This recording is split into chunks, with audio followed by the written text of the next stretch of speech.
Hi, welcome to this part of my Vampire the Masquerade 20th Anniversary Edition core book. This time we're going to take a look at some disciplines that are quite practical when it comes to both stealth, combat, and some manipulation related situations. That is, we're going to take a look at Obfuscate, Obtenebration, Potence, and Presence. Let's start with Obfuscate. Obfuscate is a discipline of stealth. It takes some craftiness to use it effectively. You do not simply become invisible. At least the effects at lower or average levels, they aren't as spectacular as you would believe. Rather, they are a sort of, I guess they look a bit like hypnosis, in the sense that you disappear or erase yourself from the perception or awareness of other characters. That is, you won't disappear from, for example, electronic equipment.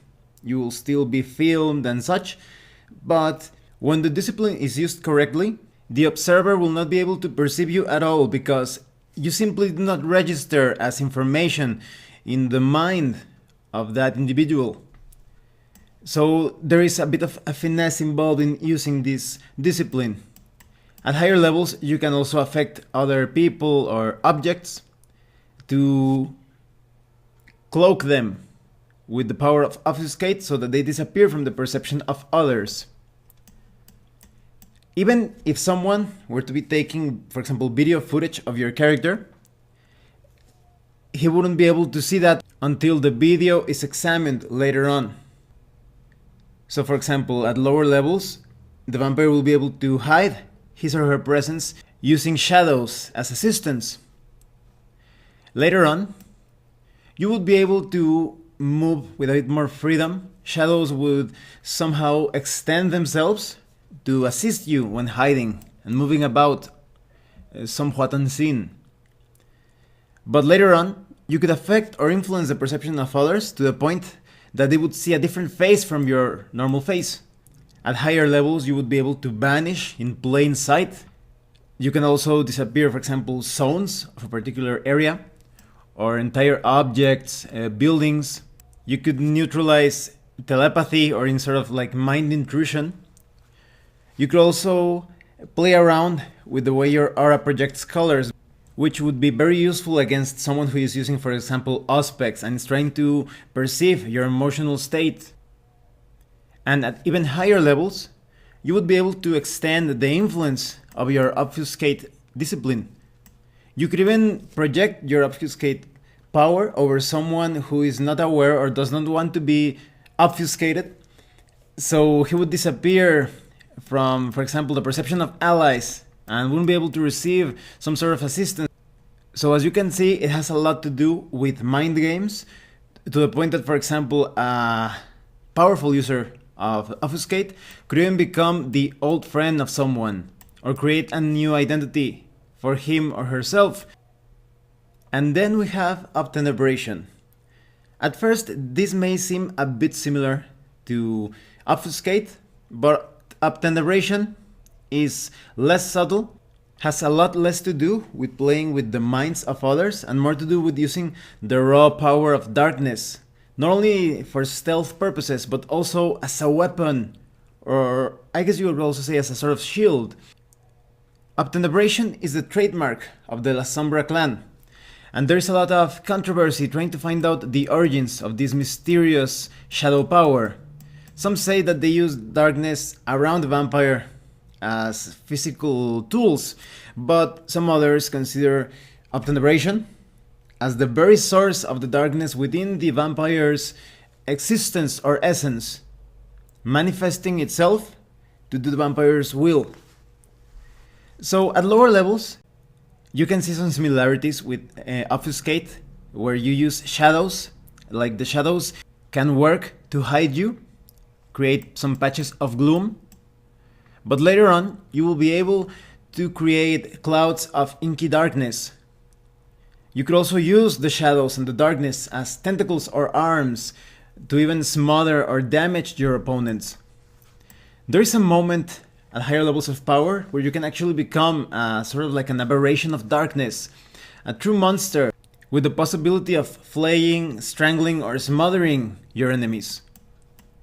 This sort of shadowy form becomes more tangible and more powerful to the point that you start to become a shadow at will. You could even project this darkness against others to siphon or drain their blood. You could even use shadows as portals to move about a certain area. Or you could even create a shadow twin of yourself, a sort of shadow clone. And this is not just some simple illusion. This actually represents a shadow double of yourself that could trick many others that are not observant or trained to look for certain clues that indicate that it's actually your shadow clone. You can even create a prison of darkness to entrap your enemies. You can even produce darkness that kills immediately, like a shadow of death. Now let's talk about potence. Potence is one of the disciplines that works different in this edition when you compare it to other editions of Vampire the Masquerade. So I'm going to try to talk about how it works mechanically, so you can tell how it differs from perhaps your favorite edition of Vampire the Masquerade. Potence has to do with the strength of your character, but also the damage that he or she is capable of dealing. This is about lifting very heavy things, even crushing things with your fingers, but also delivering a blow with enough momentum and speed to cause incredible damage. So this is how it works in this 20th anniversary edition. For each dot of potence that you have, it adds to your dice pool in strength related checks.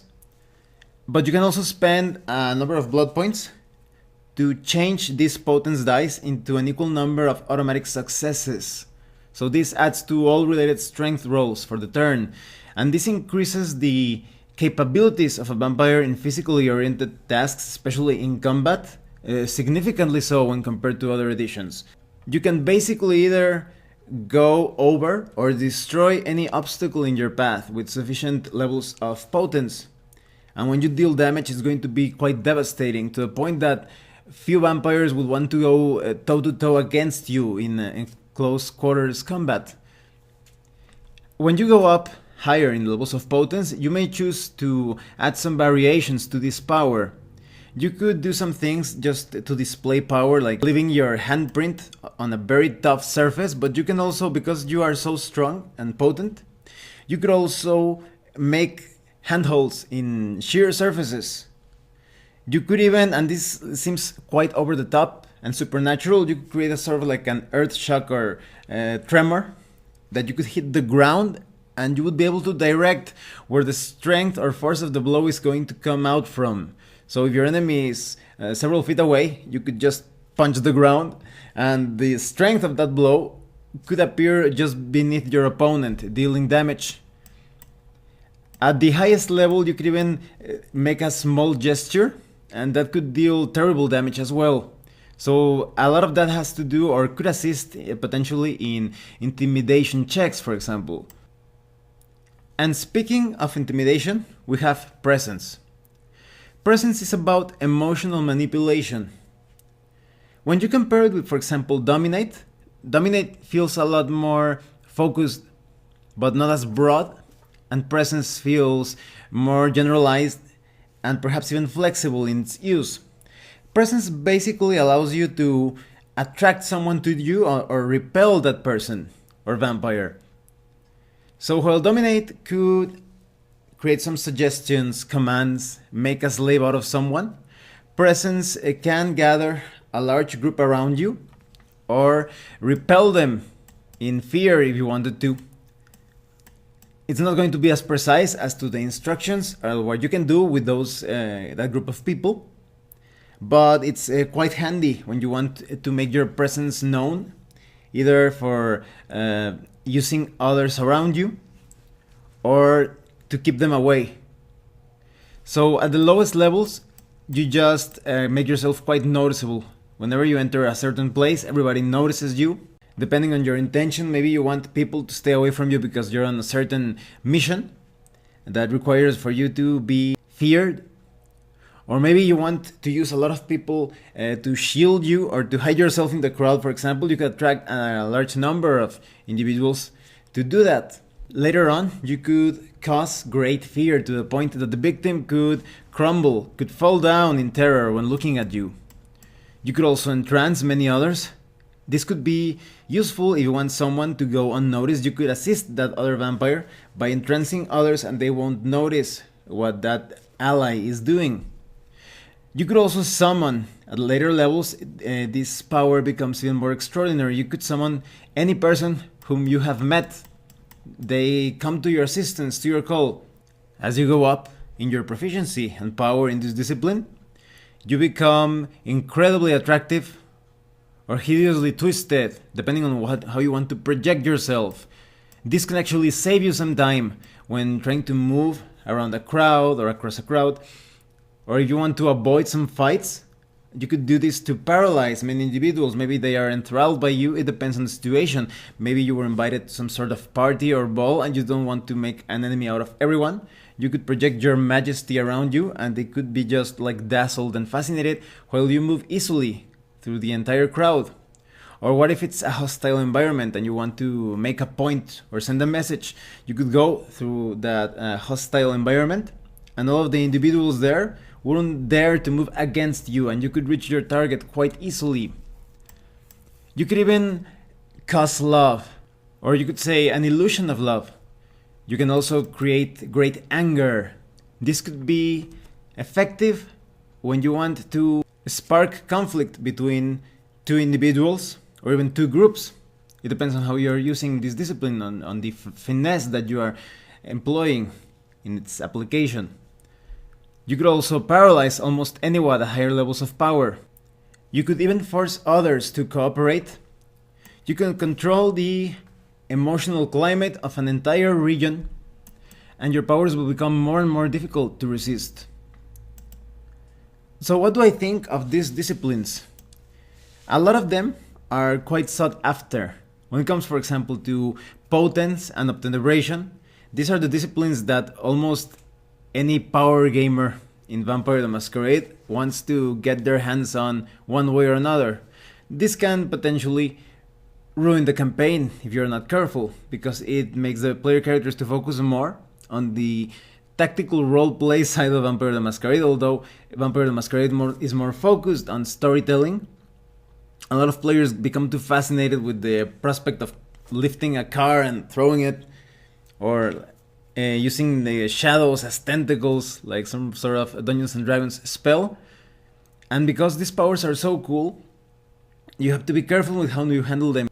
When you want to introduce a powerful antagonist, it gives him enough survivability because of the lethality. When it comes to his capacities in obtenebration and potence, both of them are potentially lethal, can end the life of many kindred and humans alike. But when it comes to, for example, presence and obfuscate, they have to do a lot more with finesse.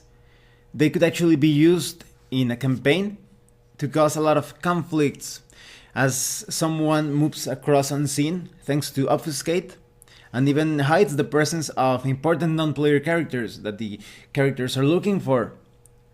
Or maybe through the use of presence, all of the panorama of a city or of a region has been artificial because someone has been pulling the strings, has been getting people to fight against each other, or has been making them cooperate. It all depends on the plans that you have. So they are really interesting disciplines to use. Whether you want to use them a bit more directly in the case of obtenebration or potence, or you want to be a bit more subtle with obfuscate and presence, they are useful in any sort of chronicle. But as I was telling you, a lot of player characters will want to get their hands on them. I would recommend that you keep them to be clan-specific disciplines, or unless there is an important plot-related reason for the vampires to learn obfuscate or potence or obtenebration, I guess you could allow it as long as you keep things a bit under control so that it doesn't turn the chronicle into a trench coat and katana type of experience, unless you're looking for that experience. And when it comes to presence, I think it's always very interesting and flavorful, considering the nature of vampires, to use it in combination with domination to control both individuals and the masses. Well, thanks for watching this part of my multi-part review of Vampire the Masquerade 20th Anniversary Edition core book. If you have any comments or questions, please let me know. See you later.